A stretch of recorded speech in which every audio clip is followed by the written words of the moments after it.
शेतकरी मित्रांनो नमस्कार। आज आपण शेडशाळ शिरोळ तालुक्यातलं एक शेवटचं गाव आहे की जिथनं पलीकडे परत आता कर्नाटकात चालू होते।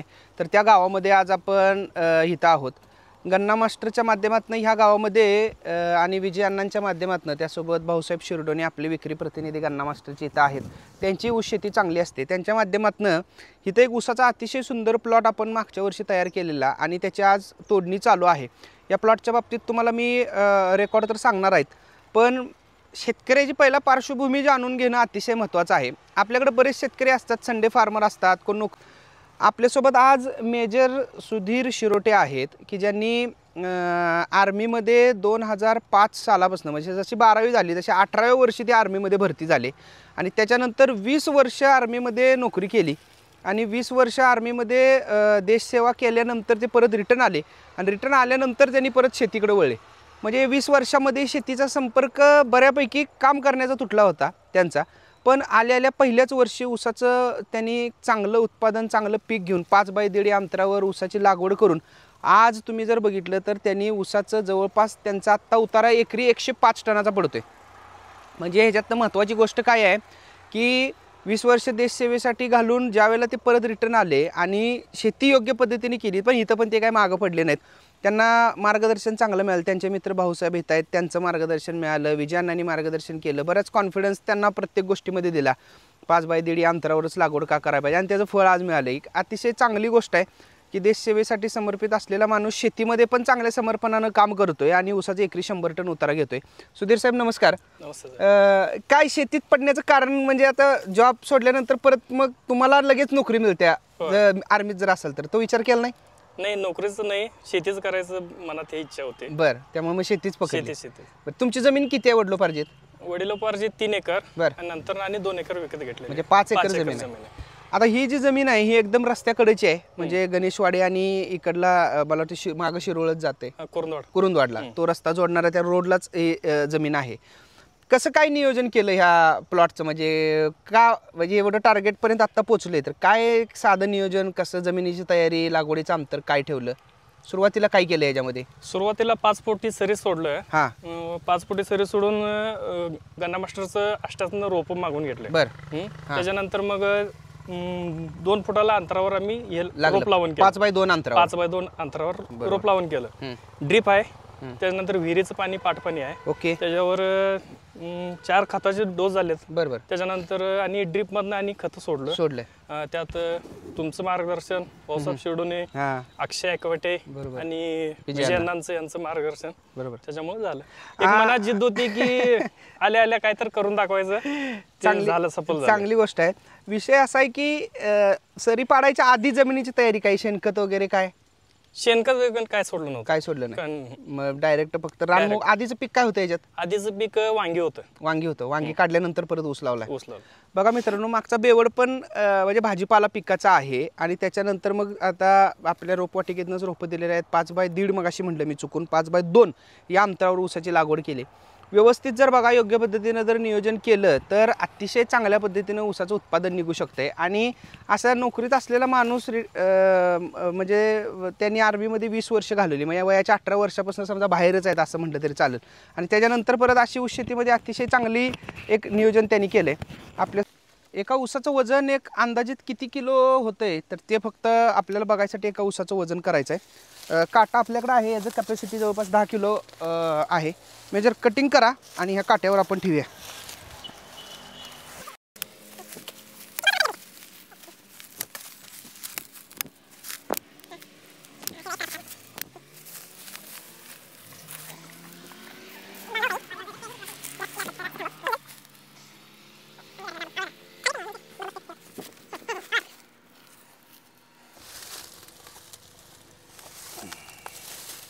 बाप रे,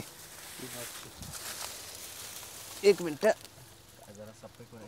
नाही हाय हाय हाय, एक मिनिट, दिसत असेल तुम्हाला 3 किलो 847 ग्रॅम ह्या एका ऊसाचं वजन झालंय। एक म्हणजे मोजून काय आपण असा ऊस काढलेला नाही, ह्याच्यातलाच ऊस काढलाय। साधारणपणे जरी 3 किलो ऊसाचा उतारा पडला तरी जवळपास हा प्लॉट 110 टनाच्या आसपास पोचला पाहिजे। जनरल जर बघितलं तर तेवढा ऊस पोचेल 105 ते 110 टनाचा उतारा ह्या प्लॉटमध्ये जरूर येईल.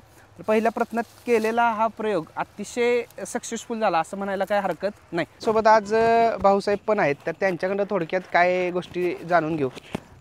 भाऊसाहेब काय वाटते, तुम्ही तर पोचलात 100 टनापर्यंत, पण आता तुमचे मित्र पण पोचायलेत, काय उत्पादना दृष्टीने काय वाटते?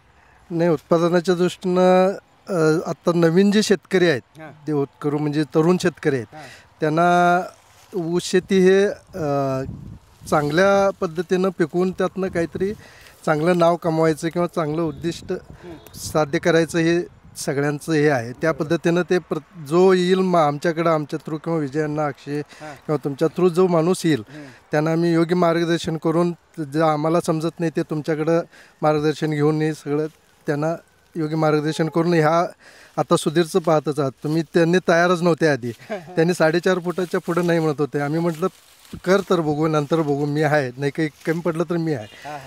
पण मग ते त्यांनी केलं. आता त्यांना जे अपेक्षित होतं त्या उत्पन्नापर्यंत ते पोचले आहेत. बघा, ह्याचं फळ मिळालं असं म्हटलं तरी चालेल.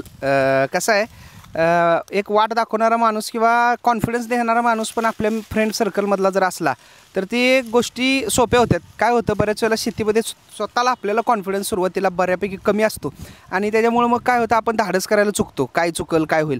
पण मेजरना मार्गदर्शन करणारी त्यांची टीम चांगली होती असं म्हटलं तरी चालेल. आता भाऊसाहेब पण आपल्या संपर्कात 4-5 वर्ष झाला आहेत आणि त्याच्या माध्यमातून त्यांना आता बऱ्याच गोष्टी समजतात. आता भाऊसाहेब आपलं गन्ना मास्टरचं ॲप पण सेतू फार्म वापरतात, त्यामुळं त्या सेतू फार्म ॲपमुळं ते परफेक्ट आहेत की त्यांना आता दिवसाचं महत्त्व कळलं आहे की ह्याच्यातलं की काय कुठल्या दिवसाला काय करावं लागते. त्यामुळं त्यांच्या संपर्कात असणारे शेतकरी पण अशा पद्धतीनं सुधारायला लागलेत. गन्ना मास्टरचं मला वाटतं ह्या हंगामातला हा पहिलाच व्हिडिओ आहे की जो एकरी 100 टनापर्यंत पोचाय. बरेच शेतकरी पोचलेत, पण माझ्या कामामुळं मला प्रत्येक ठिकाणी ह्या वर्षी पोचायला जमलेलं नाही, कारण मी 8-10 दिवस मी प्रवासातच होतो. पण आज वेळ काढून म्हटलं आज असा व्हिडिओ करावा. आणि हे इन्स्पिरेशनल का आहे बघा, हे इन्स्पिरेशनल असं आहे की देशसेवेसाठी ज्या माणसानं आयुष्यातली 20 वर्ष उमेदीचा काळ सुरुवातीचा घातलेला आहे आणि त्याच माणसाचा जर उतारा असा पडत असेल तर हे आपल्या सर्वांच्यासाठी, त्यांच्यासाठी, गावासाठी म्हणा, या जिल्ह्यासाठी, आपल्या पूर्ण पश्चिम महाराष्ट्रासाठी ही एक आनंदाची आणि गर्वाची बाब आहे. असेच सुधीर मेजर यांना ऊसाचं उत्पादन रेकॉर्ड ब्रेक मिळत जावं भविष्यात देखील आणि त्या पद्धतीने त्यांनी नियोजन करावं अशी मी ईश्वरचरणी प्रार्थना करतो. मेजर, तुम्हाला काय बोलायचं आहे, काय गन्ना मास्टरमुळे काय फायदा झाला? काय गन्ना मास्टरमुळे भरपूर फायदा आहे साहेब. हे आहे रिझल्ट डोळ्यासमोर आहेच की गन्ना मास्टर वेळच्या वेळी करायचं काम याच्यामुळे समजते. आता बघा तुमच्या किटमध्ये 2 आळवणी आणि 3 फवारणी आहेत, ते तर काय जबरदस्त, काय विचारू नका. सुरुवातीला फुटवा वगैरे अतिशय. आता मी सगळे मी पण वापरलोय आणि मित्रांनी पण ते सांगितलंय गन्ना मास्टरचं किट वापरा म्हणून. बरोबर. आता मित्रांनो, हे ऊस जे काढलेले आमच्या हातात दिसतात, मग अशी मी एक धरून आम्ही फोटो काढलाय. कदाचित तुम्हाला व्हिडिओमध्ये किंवा फोटोमध्ये हे वाटत असेल यार काय छोटे ऊस आहेत, पण हे ऊस उचलल्यानंतर समजते की ह्याचं वजन काय आहे.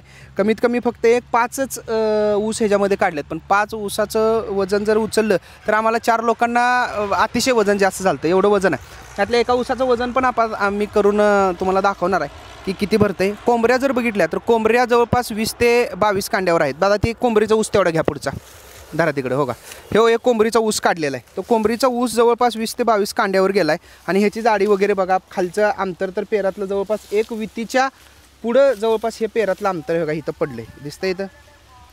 हे उत्पादनाचं गिमिक हे आहे की कोंबऱ्याचं वजन चांगल्या पद्धतीनं निघले. तर नक्कीच अशा पद्धतीने नियोजन करा. गन्ना मास्टरचं किट आपल्या ह्या भागामध्ये म्हणजे शेडशाळमध्ये आणि शेडशाळच्या जवळपास गणेशवाडी म्हणा पूर्ण इकडं कागवाडपर्यंत भाऊसाहेब यांच्याकडे इथं उपलब्ध आहे, ते पोच करतात. त्यांचा कॉन्टॅक्ट नंबरही देतो आहे. मेजरचा पण कॉन्टॅक्ट नंबर देतो आहे. उत्पादनाच्या दृष्टीनं काय जर चर्चा करायचं जरूर करा. गन्ना मास्टरचा वापर करा. ऊस शेतीत नवनवीन बदल स्वीकारा. नक्कीच ऊसाचं उत्पादन तुम्हाला एकरी 100 टनापर्यंत जायला काही अडचण येणार नाही. तर भेटू परत नवीन व्हिडिओत. धन्यवाद.